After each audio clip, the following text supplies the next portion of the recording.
Are Claire and Jamie ever going to be romantic this season? We want kissing! I guess when you're trying to stop a war that will change the world forever in a country you're not familiar with, that takes precedence. But seriously, we're watching a TV show. I want romance. Jamie and Claire are missing each other. Jamie is completely preoccupied with trying to figure out what to do to stop the war, which means carousing with the stupid king and foreign ministers. He's always out drinking, smoking, and looking at whores. Claire is left alone in a huge house with 1 million servants. I think they want us to feel bad for her because she's lonely. I think I'd be willing to give Lady of Leisure a try.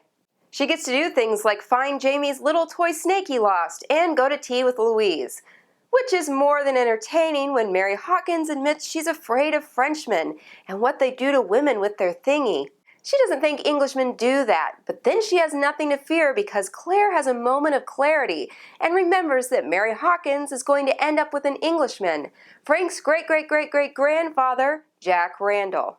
I think after a night with Black Jack Randall, she'll probably be begging for a night with a Frenchman. It's not going to be good. Plus, isn't he like 30 years older than her? Is she even 18? But this is when changing history kind of gets to Claire because she realizes that if Jack Randall doesn't get Mary pregnant, that Frank will never exist. However, she finds Murtaugh doing that thing only Frenchmen do on her lady's maid and loses her mind a little bit, and she blurts out the news that Black Jack Randall is alive. Thankfully, Claire finds a hobby that's not just sex ed for English girls. No, she starts to work with the nuns at the hospital. She's helping poor people along with Bouton, the amazing dog. She's happy, but Jamie isn't, because he wants her at home. What's wrong?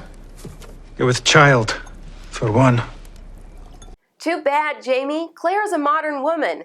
Plus, she has tons of servants around. It's not like she needs to be barefoot and pregnant in the kitchen. There's nothing for her to do there. The best part of this episode to me is when we meet Fergus, because he's perfectly adorable and just what I wanted him to be. Jamie finds him, and when he shakes out his pockets, he finds his snake and realizes that one of the men in the tavern must have stolen it from him. But he needs a thief to help steal letters so they can copy them and return them. See, this is how the internet killed jobs in espionage. And while Jamie is skeptical of Claire's job, it finally comes to good use for him because Mother Hildegard knows German and music. And as she plays some Bach, they are able to decipher one of the codes. And guess what? Sandringham is the one behind everything, and he's playing both sides of the fence. He was for the war before he was against it. Finally, a little kiss, but it's covered in lies. I guess you do what you gotta do to get a little love from Jamie.